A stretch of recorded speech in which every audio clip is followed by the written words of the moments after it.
Di tengah-tengah euforia, Arga menerima panggilan telepon dari Rania. Nada bicaranya dingin, penuh keraguan. Tanpa basa-basi, Rania membatalkan pernikahan mereka secara sepihak. Ia beralasan telah menemukan sosok yang lebih mengerti dan bisa membimbingnya, yaitu bos barunya. Arga hancur, tidak percaya dengan apa yang ia dengar.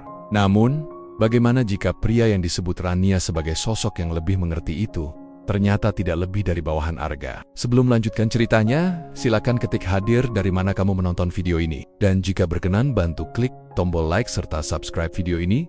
Terima kasih. Mari kita mulai. Hari itu, langit Jakarta tampak sebiru lautan, seolah merayakan kebahagiaan yang membuncah di dalam dada Arga. 2 minggu lagi, ia akan menikahi Rania, wanita yang telah menemaninya selama 3 tahun. Wanita yang ia yakini akan menjadi pelabuhan terakhirnya. Gaun pengantin Rania sudah terkirim, cincin pernikahan bersemayam rapi di dalam kotak beludru. Dan aula resepsi telah didekorasi dengan banggo bunga lili putih kesukaan Rania. Semuanya berjalan sempurna, terlalu sempurna hingga Arga merasa sedikit takut. Ia tahu, terkadang kebahagiaan yang begitu pekat bisa menjadi pertanda akan datangnya badai. Namun, ia menepis pikiran itu jauh-jauh. Ia adalah Arga Pratama, pria yang selalu berhasil dalam segala hal. Karirnya sebagai direktur utama di sebuah perusahaan multinasional melonjak pesat, keuangannya stabil, dan ia memiliki wanita yang dicintainya. Apalagi yang bisa salah? Pagi itu, di tengah kesibukan meninjau proyek akuisisi terbarunya, ponsel Arga bergetar. Nama Rania tertera di layar. Sebuah senyum tipis terukir di wajah Arga. Ia segera mengangkat panggilan itu. Hatinya dipenuhi rindu. "Halo sayang, sudah sarapan?" Sapanya dengan nada lembut, bertolak belakang dengan aura dingin yang selalu ia tunjukkan di kantor. Namun, tidak ada jawaban dari Rania. Hanya keheningan yang menyesakkan, diikuti dengan helaan napas yang berat. "Rania, ada apa? Suaramu kok?" "Arga, kita harus bicara." Suara Rania terdengar datar, nyaris tanpa emosi. Kalimat itu bagaikan guntur di siang bolong, memadamkan seluruh kebahagiaan Arga seketika. "Bicara apa? Ada masalah dengan gaunnya? Atau ada hal yang kamu tidak suka?" tanya Arga, berusaha tetap tenang. Namun, instingnya berteriak bahwa ini bukan sekadar masalah teknis. Ada sesuatu yang jauh lebih besar. "Tidak ada masalah dengan gaunnya, atau apapun itu," jawab Rania. Suaranya kini terdengar lebih tegas. Aku membatalkan pernikahan kita." Dunia Arga runtuh. Suara gemuruh di telinganya membuat ia nyaris tidak bisa mendengar apa-apa. Ia berdiri tegak, tangannya yang memegang ponsel gemetar hebat. Apa? Kamu bilang apa?" tanyanya. Suaranya tercekat di tenggorokan. "Ini pasti bercanda kan? Rania, hari ini bukan April Mop." "Aku serius Arga.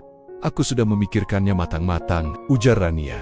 Ada sedikit nada keputusasaan dalam suaranya, namun tidak ada tanda-tanda penyesalan. "Aku tidak bisa menikah denganmu." "Kenapa? Apa salahku? Aku pikir kita baik-baik saja," kata Arga, berusaha mencari alasan logis. "Rania, tolong, kita bisa bicara baik-baik. Kalau ada yang mengganggu pikiranmu, kita bisa selesaikan bersama. Tidak ada yang salah denganmu Arga. Ini salahku," potong Rania cepat. "Aku telah bertemu dengan seseorang yang bisa membuatku merasa hidup kembali." "Hoti." Arga berdenyut nyeri. Rasanya seperti ada pisau tajam yang menusuk tepat di ulu hatinya. Siapa dia? "Aku tidak mengerti. Siapa yang bisa membuatmu melupakan semua janji kita?" "Dia bos baruku," jawab Rania. "Namanya Satria. Dia karismatik, berwibawa, dan sangat visioner. Dia berbeda dari semua pria yang pernah aku kenal. Dia bisa membimbingku, Arga, ke arah yang lebih baik." Kata-kata itu bagaikan racun yang mengalir di pembuluh darah Arga. Selama ini, ia pikir ia adalah sosok yang didem-idemkan Rania.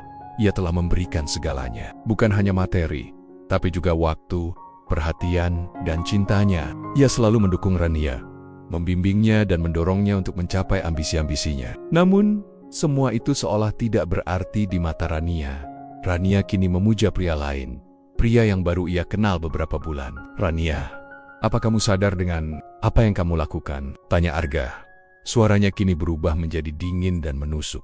"Kita sudah bersama selama 3 tahun. Semua rencana kita, semua impian kita, apa semuanya tidak berarti apa-apa untukmu?" "Tentu saja berarti, tapi aku tidak bisa membohongi perasaanku. Aku tidak bisa memaksakan pernikahan ini. Aku tidak ingin kita berdua terjebak dalam hubungan yang tidak didasari cinta yang tulus lagi," jawab Rania. Suaranya mulai bergetar. Arga bisa merasakan Rania sedang menangis, namun ia tidak bisa bersimpati. Air mata itu adalah air mata untuk dirinya sendiri, bukan untuk Arga. Arga terdiam. Ia tidak tahu harus berkata apa lagi. Semua kata-kata terasa hampa. Hatinya telah hancur, berkeping-keping. Ia tidak diberi kesempatan untuk membela diri, untuk bertanya lebih jauh, atau untuk meminta Rania kembali. Panggilan itu diakhiri dengan Rania yang mengucapkan maaf dan selamat tinggal dengan nada yang lirih. Seolah-olah ia sedang mengucapkan perpisahan pada orang asing. Ponsel Arga jatuh dari genggamannya, menimbulkan suara yang memekakkan telinga di ruangan sunyi itu. Ia berdiri membeku menatap kosong keluar jendela. Langit yang tadi biru kini terlihat kelabu di matanya. Puing-puing rencana pernikahan yang hancur, hati yang remuk dan janji-janji manis yang menguap begitu saja. Arga membiarkan dirinya tenggelam dalam kesedihan untuk beberapa saat, namun ia tidak bisa berlama-lama. Ia adalah Arga Pratama. Ia akan bangkit. Ia akan membuktikan bahwa ia adalah pria yang kuat, bukan pecundang. Ia akan mengubur semua kesedihan ini dan fokus pada satu hal. Biarlah semua luka ini menjadi motivasinya. Ponsel yang jatuh ke lantai dibiarkan begitu saja. Arga tidak peduli. Ia hanya menatap kosong, menyaksikan tetesan hujan pertama yang turun, membasahi kaca jendelanya yang lebar. Tetesan itu seolah mewakili air matanya yang tidak mau jatuh. Hatinya beku, menolak untuk merasakan lebih banyak lagi. Setelah beberapa saat, ia menghela napas panjang, mengendalikan seluruh emosi yang bergejolak di dalam dirinya. Ia harus kembali ke realitas. Ia harus kembali menjadi Arga Pratama yang efisien, dingin, dan tanpa ampun. Dengan langkah tegap, Arga mengambil ponselnya, mengabaikan layarnya yang sedikit retak. Ia kembali duduk di kursi kebesarannya, di belakang meja kerja yang terbuat dari kayu mahoni. Tumpukan dokumen proyek akuisisi kembali menyita perhatiannya. Ia menenggelamkan diri dalam angka-angka, grafik, dan laporan keuangan, menggunakan semua energinya untuk melupakan Rania. Ia tidak ingin lagi mengingat wajah wanita itu, atau suaranya yang lembut, atau janji-janji yang kini terasa seperti racun. Ia hanya ingin bekerja keras hingga semua ingatannya tentang Rania terkikis habis. Proyek akuisisi ini adalah salah satu yang paling strategis bagi perusahaannya. Arga ingin mengakuisisi perusahaan digital yang sedang naik daun, yang memiliki potensi besar untuk menjadi pemimpin pasar di Asia. Perusahaan itu bernama Cresta Digital. Arga telah mengawasi perusahaan itu selama setahun terakhir, dan ia yakin bahwa ini adalah investasi yang tepat. Cresta Digital memiliki tim yang sangat berbakat, khususnya di divisi pemasaran. Andra, kirimkan saya laporan lengkap tentang Cresta Digital. Saya ingin semua data, termasuk struktur organisasi dan profil para eksekutifnya. Perintah Arga melalui interkom. Andra, asisten pribadinya, segera merespons dengan cepat. Baik Pak Arga, laporan akan segera saya kirimkan. 5 menit kemudian, sebuah file PDF muncul di layar komputer Arga. Ia membukanya, otaknya kembali fokus. Ia menelaah satu persatu data yang ada, mengamati grafik pertumbuhan, menganalisis laporan keuangan, dan membaca profil para eksekutifnya. Nama-nama eksekutif itu terpampang di layar, lengkap dengan foto dan jabatan mereka. Arga membaca nama-nama itu dengan seksama, mengabaikan wajah-wajah yang asing baginya. Namun, ketika ia sampai pada daftar kepala divisi, matanya terpaku pada satu nama. Sebuah nama yang ia dengar dari mulut Rania sendiri. Nama itu adalah Satria Wiratama Kepala Divisi. Pemasaran dunia Arga seolah berhenti berputar. Jantungnya berdegup kencang, seolah akan meledak di dalam dadanya. Satria, bos Rania yang ia puja-puja. Pria karismatik yang membuat Rania meninggalkannya. Wajah Satria yang terlihat tampan dan penuh percaya diri di foto, seolah mengejeknya. Namun, yang lebih mengejutkan adalah fakta yang tertera di bawah nama Satria. Pelapor, Direktur Utama, Arga Pratama. Cresta Digital adalah anak perusahaan dari sebuah konglomerat besar. Dan konglomerat itu ternyata adalah miliknya. Sebuah kenyataan yang ironis dan menyakitkan. Satria, bos yang Rania puja, ternyata adalah bawahan Arga. Dunia memang sempit. Ironi itu terasa begitu pahit. Rania meninggalkan Arga, seorang direktur utama, demi seorang kepala divisi yang sebenarnya adalah bawahan Arga. Ia tidak tahu apa-apa. Ia tidak tahu siapa Arga sebenarnya. Tiba-tiba, sebuah ide gila muncul di benak Arga. Sebuah ide yang membuat ia tersenyum sinis. Ia tidak akan mengungkap identitasnya saat proses akuisisi. Ia akan menyamar, menjadi sosok yang tidak dikenal, dan mengamati Satria dari jarak dekat. Ia ingin melihat sejauh mana karisma palsu Satria bisa bertahan. Ia ingin melihat apakah Satria benar-benar bisa membimbing Rania. Ini bukan tentang balas dendam. Ini tentang kebenaran. Arga ingin melihat dengan mata kepalanya sendiri apakah Rania meninggalkan pria yang mencintainya untuk pria yang memang pantas dicintai. Atau apakah Rania hanya terbuai oleh ilusi yang Satria ciptakan. Ia ingin Rania sadar dengan apa yang telah ia buang dan apa yang ia dapatkan. Arga akan memastikan kebenaran itu terungkap, perlahan tapi pasti. Skenario telah disusun dengan matang. Arga tidak akan datang sebagai Arga Pratama, direktur utama yang disegani. Ia akan datang sebagai konsultan senior dari kantor pusat, seorang utusan yang memiliki wewenang penuh untuk mengevaluasi dan mengambil alih perusahaan. Nama samaran yang ia gunakan adalah Adam, sebuah nama yang sederhana, namun cukup efektif untuk menyembunyikan identitas aslinya. Ia mengenakan kacamata berbingkai tebal, membiarkan rambutnya sedikit gondrong dan berpukion. Dengan gaya kasual namun tetap profesional. Ia ingin terlihat seperti seorang profesional yang dingin dan cerdas, namun bukan sebagai sosok yang terkesan berkuasa. Hari pertemuan pertama itu tiba. Arga, yang kini menjadi Adam, melangkahkan kakinya ke kantor Cresta Digital. Paris Hornet terlihat modern, dengan nuansa minimalis dan sentuhan warna-warni yang cerah. Ia langsung menuju ruang rapat, di mana Satria dan beberapa eksekutif lainnya sudah menunggu. Satria berdiri menyambutnya, mengulurkan tangan dengan senyum ramah yang terlihat terlalu dibuat-buat. "Selamat datang, Pak Adam. Saya Satria Wiratama, Kepala Divisi Pemasaran." Sapanya dengan suara yang dalam, penuh percaya diri. Arga membalas jabatan tangan itu. Ia bisa merasakan keangkuhan yang terpancar dari aura Satria. Pria ini memang tampan, rapi dan pandai berbicara. Ia memiliki pesona yang bisa membuat wanita jatuh hati. Namun, Arga, dengan naluri bisnisnya yang tajam, bisa melihat celah-celah di balik topeng karisma itu. Rapat dimulai. Arga membiarkan Satria dan eksekutif lainnya mempresentasikan laporan mereka. Satria mengambil alih panggung, berbicara dengan lantang tentang strategi pemasaran yang brilian, tentang bagaimana ia berhasil meningkatkan angka penjualan, dan tentang visinya untuk masa depan perusahaan. Arga mengamati Satria dengan seksama. Ia melihat Satria terlalu banyak berbicara, namun kurang substansi. Ide-ide yang ia lontarkan terdengar seperti hasil kerja tim, namun ia mengklaimnya sebagai ide pribadinya. Arga juga melihat bagaimana Satria sesekali melirik ke arah Rania yang duduk di sampingnya, seolah meminta persetujuan. Di tengah-tengah presentasi, Satria, yang terlalu percaya diri, bahkan mencoba menyombongkan hubungannya dengan Rania. "Saya sangat berterima kasih pada tim saya, khususnya Rania. Dia adalah asisten terbaik yang pernah saya miliki. Kami sangat dekat, bahkan di luar jam kerja," katanya. Tersenyum bangga sambil melirik Rania. Rania hanya tersenyum malu, namun Arga bisa melihat rona merah di wajahnya. Hati Arga kembali berdenyut nyeri. Ia menahan amarahnya. Ia tidak ingin Satria tahu bahwa ia adalah mantan tunangan wanita itu. Ia hanya ingin terus mengamati, terus mengumpulkan bukti. "Menarik," kata Arga, suaranya datar, tanpa emosi. "Tapi saya butuh data yang lebih konkret. Data yang bisa membuktikan bahwa semua strategi yang Anda sebutkan memang berhasil." Satria, yang tidak terbiasa diinterogasi seperti itu, terlihat sedikit kaget. Namun, ia segera mengendalikan dirinya. "Tentu, Pak Adam, kami akan segera menyiapkannya." Arga mengakhiri pertemuan dengan memberikan tugas-tugas berat kepada Satria. Ia meminta laporan yang sangat rinci, analisis yang mendalam, dan strategi baru yang inovatif. Ia ingin menguji kemampuan Satria yang sesungguhnya. Ia ingin melihat apakah karisma palsu itu bisa bertahan di bawah tekanan. Setelah rapat selesai, Arga segera meninggalkan kantor.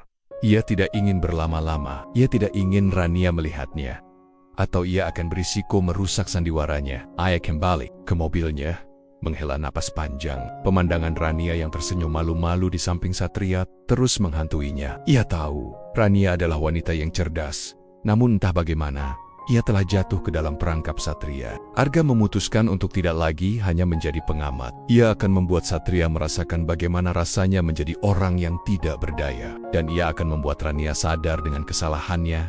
Hari-hari berikutnya, Arga tidak lagi hanya mengamati dari balik layar komputer. Ia mulai terjun langsung ke dalam kantor Cresta Digital. Masih dengan identitas samaran sebagai Adam, ia ingin melihat bagaimana Satria menghadapi tekanan yang ia berikan, dan bagaimana Rania bereaksi terhadap perubahan sikap bosnya. Seperti yang Arga duga, Satria mulai menunjukkan sifat aslinya. Pria yang dulunya karismatik dan penuh senyum kini menjadi pemarah, egois, dan cenderung melempar kesalahan pada orang lain. Arga melihat bagaimana Satria dengan entengnya menyerahkan tugas-tugas yang Arga berikan kepada Rania, dan hanya menerima pujian ketika pekerjaan itu berhasil. Rania, yang dulunya adalah wanita yang mandiri dan memiliki suara, kini hanya bisa mengangguk dan menuruti semua perintah Satria. Ia terlihat lelah, tertekan, dan kehilangan percikan kebahagiaan yang dulu ia miliki. Suatu sore, Arga secara tidak sengaja melihat Satria memarahi Rania di depan umum. Di tengah-tengah ruang kerja yang ramai, suara Satria terdengar keras, menuduh Rania melakukan kesalahan kecil dalam laporan yang seharusnya mereka kerjakan bersama. Arga melihat Rania hanya bisa menunduk, matanya berkaca-kaca, namun ia tidak berani membantah. Arga merasakan amarah yang membara di dalam dadanya. Ia ingin berteriak, ingin membalas perlakuan Satria, namun ia tidak bisa. Ia harus tetap pada perannya. Arga melihat Satria meninggalkannya begitu saja, menyisakan Rania yang berdiri terpaku dengan wajah sedih. Tiba-tiba, seorang rekan kerja Rania menghampirinya, mencoba menenangkannya. Arga mendengar mereka berbicara. "Rania, kamu harusnya tidak membiarkan Satria memperlakukanmu seperti itu," kata rekan kerjanya. "Itu bukan salahmu, dia yang tidak becus." "Tidak apa-apa, Nessa. Ini salahku. Aku yang tidak teliti," jawab Rania. Suaranya parau. "Tidak, Rania. Dia hanya memanfaatkanmu. Dia tahu kamu mencintainya, jadi dia seenaknya saja," kata Nessa. Suaranya terdengar kesal. Arga bisa merasakan Nessa adalah teman yang baik. Mendengar percakapan itu, Arga semakin yakin Rania tidak bahagia. Ia hanya terjebak dalam hubungan yang tidak sehat. Arga merasa iba, namun ia juga merasa marah. Marah pada Rania yang terlalu naif, dan marah pada dirinya sendiri karena ia tidak bisa melindungi Rania. Ia tahu ia harus melakukan sesuatu. Ia harus membuat Rania kembali menjadi dirinya yang dulu. Arga memutuskan untuk masuk lebih dalam kehidupan perusahaan itu. Ia mendekati Rania secara tidak langsung, memberikan bantuan profesional secara anonim. Ia mengirim email berisi masukan-masukan yang sangat brilian dan tepat sasaran, yang membantunya menyelesaikan pekerjaan dengan cepat. Ia juga mengirimkan pesan-pesan motivasi tanpa menyebutkan namanya. Ia ingin Rania sadar bahwa ia masih memiliki suara. Ia masih memiliki kekuatan untuk melawan. Suatu hari, Arga melihat Rania sedang membaca email yang ia kirimkan. Ada senyum tipis di wajah Rania. Senyum yang sudah lama tidak Arga lihat. Arga merasa lega. Ia tahu ia telah berhasil. Ia telah menanamkan benih-benih keraguan di dalam hati Rania. Ia telah membuat Rania menyadari bahwa ada hal yang salah dengan hubungannya, dan ada seseorang di luar sana yang peduli padanya. Kini hanya perlu menunggu Rania sadar sepenuhnya, menunggu Rania bangkit dan kembali menjadi wanita yang ia cintai. Hari-hari terasa semakin berat bagi Rania. Bosnya, Satria, yang dulunya adalah sosok karismatik, kini berubah menjadi monster. Ia tidak lagi peduli dengan perasaan Rania. Ia hanya peduli pada pekerjaannya, dan ia menuntut Rania untuk bekerja lebih keras lagi. Rania merasa dirinya seperti robot, hanya bekerja, dan bekerja, tanpa ada lagi sentuhan romantis atau perhatian dari Satria. Ia mulai bertanya-tanya, apakah ini yang ia cari? Apakah ini yang ia sebut cinta sejati? Keraguan itu semakin besar ketika ia mulai menerima email-email misterius. Email itu berisi masukan-masukan yang sangat cerdas, yang membantunya menyelesaikan pekerjaan dengan cepat. Email itu juga berisi pesan-pesan motivasi yang membuat Rania merasa lebih baik. Ia merasa ada sosok misterius yang membantunya. Sosok yang peduli padanya. Sosok yang tidak memanfaatkan dirinya.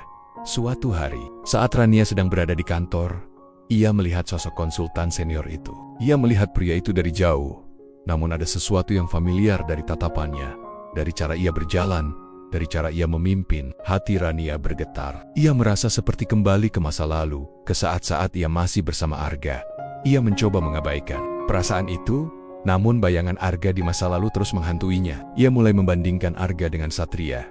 Arga, di masa lalu, selalu memotivasi Rania untuk berkembang. Ia tidak pernah membiarkan Rania menyerah. Ia selalu mendukung Rania, membimbingnya, dan mendorongnya untuk mencapai ambisi-ambisinya. Satria, di sisi lain, hanya memanfaatkannya. Ia hanya peduli pada dirinya sendiri, dan ia tidak peduli dengan perasaan Rania.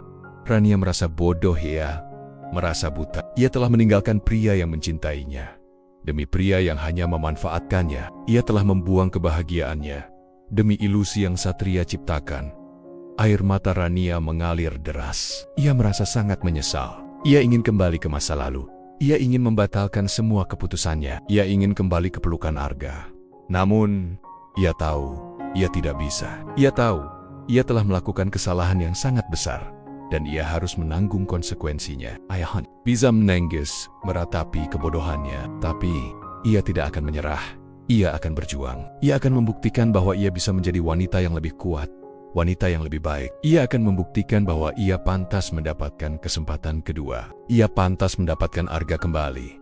Ketegangan di kantor Kresta Digital semakin memuncak. Semua orang merasakan aura aneh. Dan desas-desus tentang evaluasi besar-besaran mulai menyebar. Arga, yang masih menyamar sebagai Adam, telah mengumpulkan semua bukti yang ia butuhkan. Ia siap mengakhiri sandiwara ini. Ia siap untuk mengakhiri kebohongan yang telah menyakiti banyak orang, terutama Rania.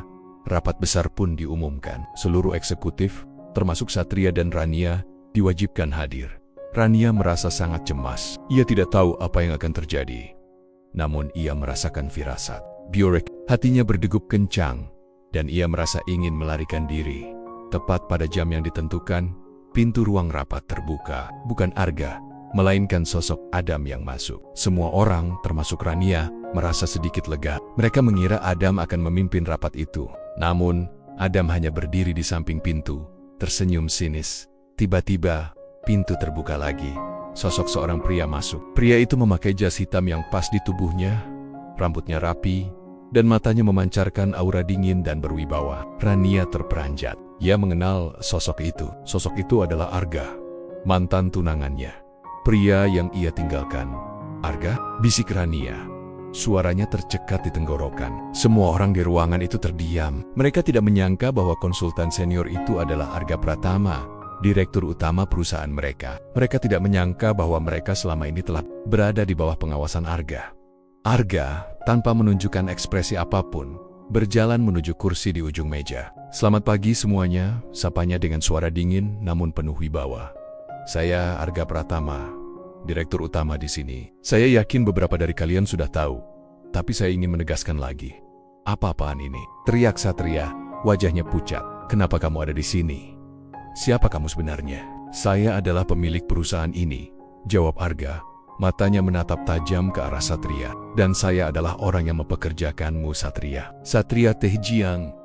Ia tidak bisa berkata apa-apa. Ia terkejut, ia tidak percaya, namun ia juga takut. Ia tahu ia telah melakukan banyak kesalahan, dan ia tahu Arga akan membongkarnya.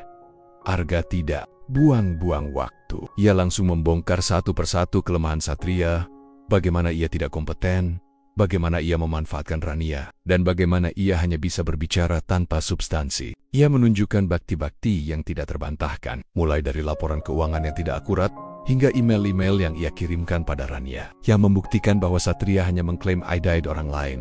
Satria mencoba membela diri, namun semua kata-katanya terasa hampa. Arga membungkamnya dengan tenang, namun dengan pukulan telak. "Satria," kata Arga, "kamu dipecat." Dunia Rania runtuh untuk kedua kalinya. Ia tidak bisa bernapas. Ia tidak bisa percaya dengan apa yang ia lihat. Pria yang ia puja-puja, pria yang ia tinggalkan Arga demi dirinya, kini dipecat oleh Arga. Ia menyadari kebodohannya. Ia menyadari ia telah membuat kesalahan yang sangat besar, dan ia harus menanggung konsekuensinya. Setelah rapat yang menggemparkan itu selesai, Rania segera mencari Arga. Ia merasa perlu bicara dengannya. Ia merasa perlu meminta maaf. Ia merasa perlu untuk menjelaskan semuanya. Ia menemukan Arga di sebuah ruang kerja yang sunyi, menatap kosong ke arah luar jendela. "Arga," panggil Rania, suaranya bergetar. Arga menoleh. Tidak ada amarah di matanya, hanya kesedihan yang mendalam. Rania terkejut. Ia mengira Arga akan marah padanya. Namun Arga hanya menatapnya dengan tatapan kosong, seolah-olah ia tidak mengenali Rania. "Ada apa, Honya?" tanya Arga. Suaranya datar. Rania tidak bisa menahan tangisnya. Air mata mengalir deras di pipinya. "Arga, aku minta maaf," katanya. "Aku sangat menyesal. Aku tidak tahu. Aku tidak tahu bahwa dia... Aku tidak tahu." "Aku tahu, Rania," potong Arga. "Aku tahu kamu tidak tahu. Aku tahu kamu telah buta. Aku tahu kamu telah termakan rayuan palsu. Dan aku tahu kamu telah membuat kesalahan yang sangat besar. Aku bodoh, Arga. Aku bodoh karena telah meninggalkanmu. Aku bodoh karena telah membuang kebahagiaanku. Aku bodoh karena telah mencintai pria yang salah," kata Rania, isakannya semakin keras. Aku rela melakukan apapun untuk mendapatkanmu kembali. Aku akan... Rania, potong Arga lagi. Kamu tidak perlu melakukan apapun. Aku sudah melihat semuanya. Aku sudah melihat bagaimana kamu berubah. Aku sudah melihat bagaimana kamu dimanfaatkan. Dan aku sudah melihat bagaimana kamu hancur. Aku berjanji akan berubah. Arga, aku akan menjadi wanita yang lebih baik. Aku akan menjadi wanita yang lebih kuat. Tolong, beri aku kesempatan kedua. Pinta Rania. Suaranya penuh harapan. Arga menatap Rania. Ia melihat Rania yang baru, Rania yang lebih dewasa, Rania yang lebih kuat. Ia melihat Rania yang penuh penyesalan, namun ia juga melihat dirinya sendiri. Ia melihat luka yang masih menganga di hatinya. Ia melihat janji-janji yang hancur. Ia melihat kebahagiaan yang hilang. Rania, kata Arga, aku tidak bisa. Aku butuh waktu untuk sendiri. Aku butuh waktu untuk menyembuhkan lukaku. Aku tidak bisa kembali bersamamu. Aku tidak bisa memaafkanmu begitu saja. Kata-kata itu bagaikan pisau yang menusuk hati Rania. Ia merasa hancur. Ia merasa putus asa. Ia tahu, ia telah melakukan kesalahan yang sangat besar, dan ia harus menanggung konsekuensinya. Aku mengerti, bisik Rania. Tapi, aku tidak akan menyerah. Aku akan berjuang. Aku akan membuktikan bahwa aku pantas mendapatkanmu kembali. Rania pun meninggalkan ruangan itu, dengan hati yang hancur, namun dengan tekad yang kuat. Ia tahu, ia telah kehilangan Arga. Namun, ia tidak akan menyerah. Ia akan berjuang untuk mendapatkan Arga kembali. 6 bulan berlalu sejak insiden yang menggemparkan itu. Rania telah berubah. Ia kembali fokus pada kariernya, dan ia menjadi lebih kuat dari sebelumnya. Ia tidak lagi termakan rayuan palsu. Ia juga masih berusaha menghubungi Arga, namun tidak pernah berhasil. Ia tahu, Arga membutuhkan waktu untuk sendiri. Ia tahu, ia harus memberinya ruang, namun ia tidak pernah menyerah. Setiap hari, ia berdoa agar Arga bisa kembali padanya. Arga, di sisi lain, telah menemukan kedamaian. Ia tidak lagi dihantui oleh masa lalu. Ia telah mencapai titik di mana ia bisa memaafkan Rania. Ia tahu, Rania telah berubah. Ia tahu, Rania menyesal. Namun, ia juga tahu, ia tidak bisa kembali padanya. Ia harus menjaga jarak. Ia harus menyembuhkan lukanya terlebih dahulu. Suatu malam, Arga dan Rania bertemu secara tidak sengaja di sebuah acara perusahaan. Arga melihat Rania dari jauh. Ia terlihat sangat cantik, dengan gaun hitam yang pas di tubuhnya. Ia terlihat sangat berbeda dari Rania yang ia kenal. Rania yang baru ini adalah Rania yang lebih kuat, lebih dewasa, dan lebih mandiri. Rania melihat Arga, hatinya berdegup kencang. Ia ingin menghampirinya, namun ia juga takut. Ia takut Arga akan menolaknya. Namun, Arga yang menghampirinya terlebih dahulu. "Halo, Rania," sapa Arga, suaranya lembut. "Halo, Arga," jawab Rania. Suaranya bergetar, keduanya berbicara. Tidak ada lagi amarah atau air mata, hanya ada keheningan yang nyaman. Arga melihat Rania, dan Rania melihat Arga. Mereka berdua telah berubah. Mereka berdua telah tumbuh. Aku minta maaf, Arga," kata Rania. "Aku tahu, aku telah membuat kesalahan yang sangat besar. Aku sudah memaafkanmu, Rania," jawab Arga. "Tapi, aku tidak bisa kembali padamu. Aku butuh waktu. Aku butuh waktu untuk sendiri." Rania mengangguk. Ia mengerti. Ia tidak bisa memaksa Arga. Ia hanya bisa menunggu. "Namun," kata Arga, "aku ingin kita mulai dari nol. Bukan sebagai pasangan, tapi sebagai teman. Aku ingin membangun hubungan yang tulus dan jujur. Dimulai dari nol." Rania terkejut. Ia tidak menyangka Arga akan menawarkan hal itu. Ia tersenyum. Sebuah senyum yang tulus. Sebuah senyum yang sudah lama tidak ia miliki. "Aku akan menerimanya, Arga," katanya. "Terima kasih." Kisah mereka tidak berakhir dengan bahagia selamanya. Namun, ia berakhir dengan babak baru yang penuh ketidakpastian dan harapan. Mereka akan belajar untuk memaafkan, untuk mencintai diri sendiri, dan untuk membangun hubungan yang tulus. Mereka tahu, jalan di depan mereka tidak akan mudah. Namun, mereka juga tahu, mereka akan menghadapinya bersama, sebagai teman, sebagai orang yang saling mencintai, dan mungkin suatu hari sebagai pasangan lagi.